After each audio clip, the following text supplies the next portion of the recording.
使うのがうまいはず。お前弓使いになった方がいいぞ。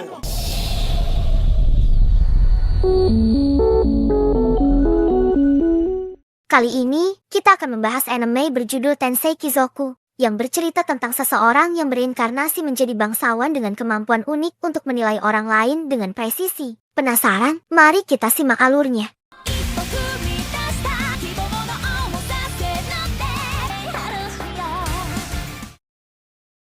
Cerita dimulai dengan prolog tentang sebuah benua bernama Summerford, yang dulunya dikuasai oleh 7 kerajaan, Profeil, Ansel, Paradele, Kenship, Sheuts, Sites, dan Mission. Namun, Ansel menaklukkan ke-6 kerajaan lainnya dan menjadi kekaisaran Summerford. Pada tahun 212 kalender Summerford, seorang anak bangsawan bernama Ars terlihat mengantarkan kepergian ayahnya bersama 2 adik kembarnya. Ars berterima kasih kepada ayahnya yang telah mengajarinya banyak hal. Hari itu, Ars resmi menjadi kepala keluarga Luven. Cerita kemudian berpindah ke dunia lain, di mana seorang pria baru saja pulang kerja. Esok paginya, dia tiba-tiba terserang penyakit dan kemudian terbangun di dunia yang berbeda.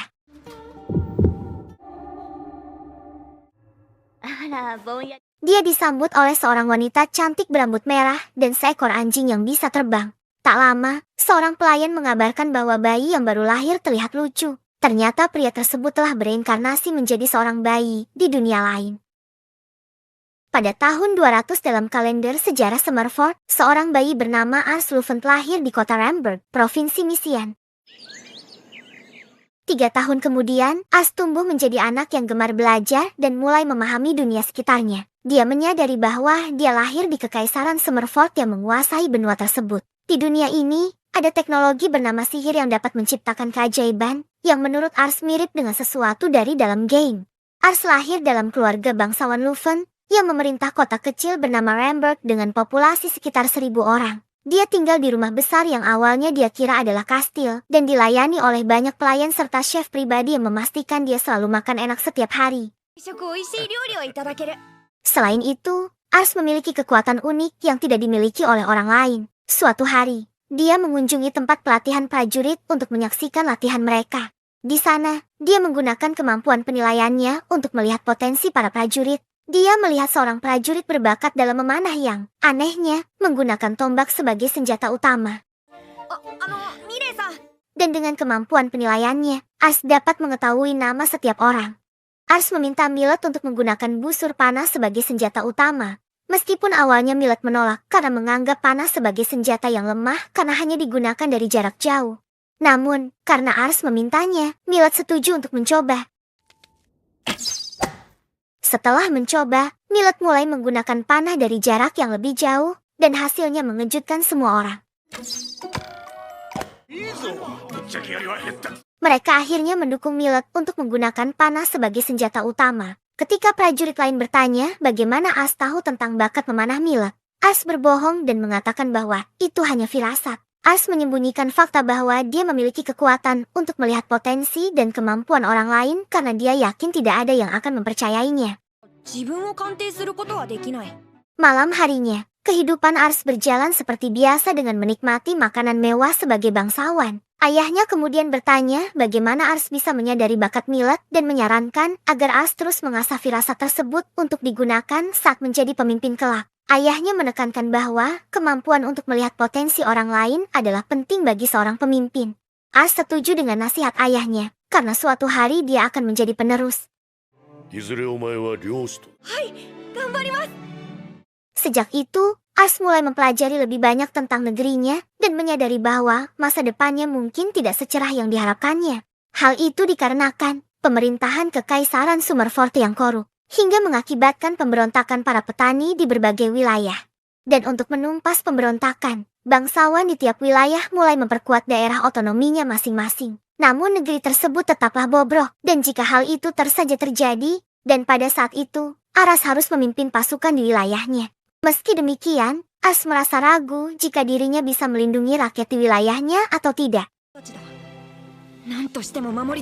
Dikarenakan saat ini semua orang nampak berbuat baik padanya, hal itu membuat Ars semakin bertekad untuk melindungi mereka. Setelah itu pun, Ars mulai berjalan-jalan ke desa sendirian. dan mulai mencari seseorang yang memiliki bakat tertentu. Beberapa waktu berlalu, Ars yang terus menggunakan penilaian nampak begitu lelah karena ia harus terus menggunakan kemampuannya tersebut. Hingga tak lama kemudian, ia melihat seseorang dari ras Marka yang diusir dari sebuah restoran. Di mana ras Marka adalah sebuah ras yang berasal dari luar benua Summerford, di mana kebanyakan dari mereka dibawa sebagai seorang budak. Tak lama setelah itu, Ars nampak memberikan sebuah roti pada pria tersebut. Hingga hal itu pun membuat warga di sana malah menggunjing Ars yang menolong ras Marka tersebut. Hingga kemudian Ars mulai menggunakan kemampuannya hingga akhirnya.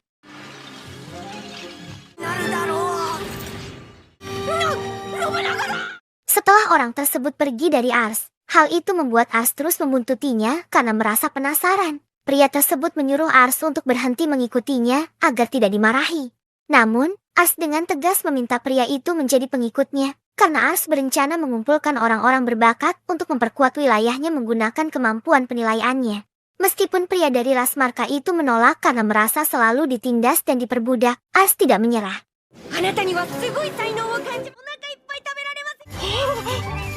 Akhirnya, Ars berhasil membawa pria Marka tersebut ke rumahnya dan menyajikan hidangan mewah. Meskipun pelayan di sana enggan memberi hidangan yang sama seperti yang dimiliki Ars dan mendiskriminasi pria tersebut, Ars dengan senang hati menawarkan makanannya kepada pria Marka itu. Karena tindakan Ars, para pelayan pun akhirnya memberikan hidangan yang sama.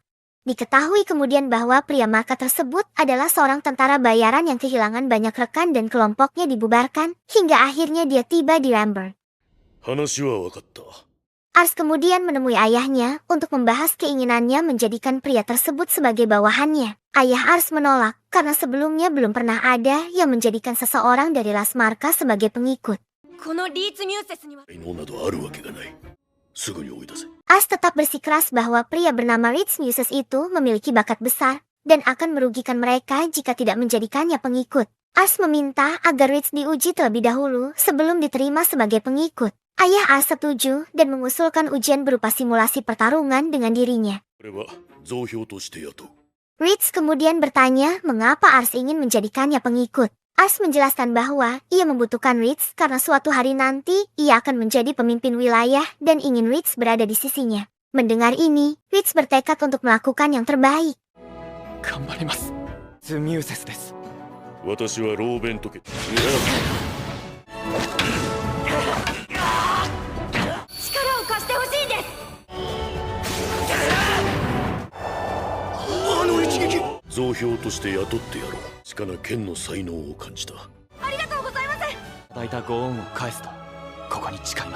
Beberapa bulan setelah Ritz bergabung dengan keluarga Luven, ia berkembang menjadi figur yang sangat diandalkan dan dihormati di rumah tersebut. Kebijaksanaannya tumbuh dengan cepat, dan kini ia dikenal sebagai orang paling berpengetahuan di antara keluarga Luven. Para pelayan juga mulai menghargai Ritz dan sering memuji betapa luar biasanya dia. Ritz juga mulai membagikan pengetahuannya kepada Ars, menjelaskan sejarah benua Summerford yang dulunya terbagi menjadi 7 negara sebelum Raja Anazes Bidoras menyatukannya menjadi Kekaisaran Summerford 200 tahun yang lalu.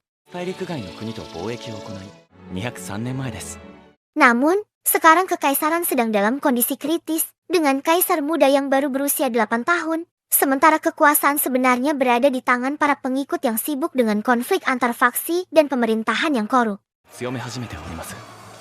Ars pun mulai memahami bahwa meskipun perang yang dipimpin oleh ayahnya saat ini masih kecil, suatu hari nanti perang besar tampaknya tak terhindarkan. Ars bertekad untuk mempersiapkan orang-orang terbaik menghadapi perang besar yang mungkin terjadi, meskipun ia berharap perang bisa dihindari. Ia bertanya kepada Ritz tentang daerah yang kemungkinan akan menjadi medan perang dalam waktu dekat. Ritz menjelaskan bahwa Provinsi Misian, tempat mereka berada, memiliki potensi besar untuk pecahnya perang besar. Situasi ini disebabkan oleh gubernur yang semakin tua dan sakit-sakitan, serta memiliki 2 putra yang bersaing untuk menjadi pewaris. Biasanya, pewaris adalah putra pertama, tetapi karena adiknya lebih unggul, gubernur bingung menentukan penerus. Jika gubernur meninggal sebelum membuat keputusan, persaingan antara kedua putranya bisa memicu perang besar. Ayah Ars, Raven, berencana mendukung putra sulung yang seharusnya menjadi pewaris. Tetapi sebagai pemimpin hanya di tingkat kecamatan, Raven tidak memiliki wewenang penuh untuk memutuskan. Provinsi Misian dibagi menjadi beberapa kabupaten, dan wilayah yang dipimpin oleh keluarga Luven adalah Kecamatan Ramberg, di bawah Kabupaten Kanare. Ars merasa cemas karena ia masih terlalu muda dan hanya memiliki Ritz sebagai sekutu. Namun, Ritz melihat situasi ini sebagai peluang. Jika mereka bisa berperan penting dalam perang, Raven mungkin bisa naik pangkat. Karena itu, Ritz mengajak Ars untuk mulai mengumpulkan kekuatan dan mencari orang-orang berbakat sebelum perang terjadi. Saat Ars bersiap untuk pergi ke kota, Raven yang sedang berlatih memintanya untuk mencari seseorang yang ahli dalam sihir, karena sihir akan menjadi aspek penting dalam perang mendatang. Mendengar permintaan ayahnya untuk menggunakan sihir dengan bantuan alat, Ars teringat betapa ia hanya bisa menghasilkan hasil yang mengecewakan.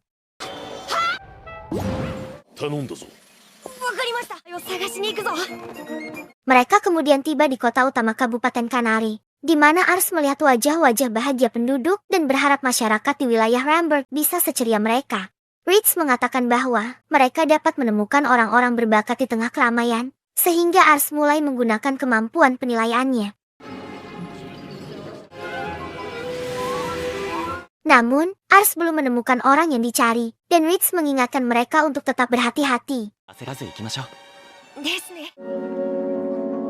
Saat berjalan, Ars terkejut melihat gang sempit yang dihuni gelandangan, dan Ritz menjelaskan bahwa di mana ada kekayaan, pasti ada kemiskinan. Meskipun Ritz memahami keinginan Ars untuk membantu, ia mengingatkan bahwa mereka tak bisa berbuat banyak saat ini. Kemudian, mereka pergi ke pasar, di mana Ars tertarik membeli telur naga.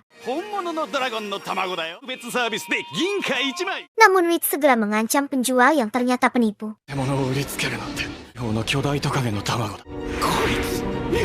Ketika situasi memanas, Ars meminta Ritz untuk berhenti. Ritz segera meminta maaf kepada Ars, sementara Ars merasa bodoh karena begitu mudah tertipu oleh hal sepele. Ia pun bertekad untuk belajar lebih banyak.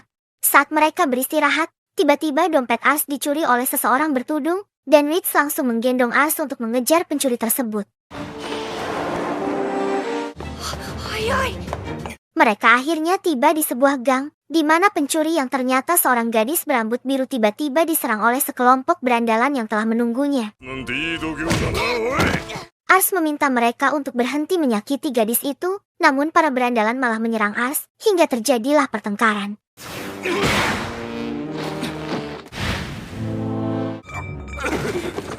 Ars terkejut menyadari bahwa gadis tersebut, yang bernama Charlotte dan berusia 11 tahun, memiliki bakat sihir luar biasa, meskipun tidak tampak memiliki ambisi. Ritz pun meminta Charlotte mengembalikan dompet Ars, namun Ars tiba-tiba meminta Charlotte untuk menjadi pengikutnya, karena ia yakin bakat seperti itu jarang ditemukan. Charlotte menolak dengan tegas, menganggap Ars sebagai bocah ingusan yang tidak pantas menjadi tuannya. Namun, Ars tetap bersikeras merekrutnya, bahkan menawarkan gaji yang akan membuat Charlotte hidup lebih sejahtera. Charlotte, bagaimanapun, mengira bahwa janji-janji tersebut hanyalah kata-kata manis dari seseorang yang berasal dari keluarga kaya. Charlotte merasa tidak rela dijadikan alat oleh bangsawan yang hanya hidup dalam kemewahan. Meskipun Ars menyatakan niatnya untuk menciptakan kota yang layak dihuni oleh orang-orang seperti Charlotte, Charlotte tetap skeptis. Dia menolak tawaran Ars, menegaskan bahwa ada terlalu banyak orang miskin yang tak bisa menunggu perubahan di masa depan. Charlotte juga menegaskan bahwa dia tidak mau menjadi pengikut seorang anak kecil. Ritz, yang memahami perasaan Charlotte, meminta Charlotte untuk mengembalikan dompet Ars. Kemudian dijelaskan bahwa 3 orang yang sebelumnya menyerang Charlotte adalah bawahan dari seorang pedagang budak di kota itu. Charlotte berhasil melarikan diri dari mereka yang ingin menjadikannya budak. Meskipun Charlotte berhasil kabur, dia tidak bisa meninggalkan kota karena harus merawat beberapa anak gelandangan yang kemudian mendatanginya. Melihat itu, Ars memutuskan untuk tidak lagi mencoba merekrut Charlotte, tetapi tetap menawarkan bantuannya. Malam harinya, Ars terlihat merenung, dan Ritz datang untuk menenangkannya, mengatakan bahwa dia memahami situasi Charlotte. Tidak lama kemudian, mereka melihat anak-anak yang dilawat oleh Charlotte mencari-cari dia, mengabarkan bahwa Charlotte telah tertangkap.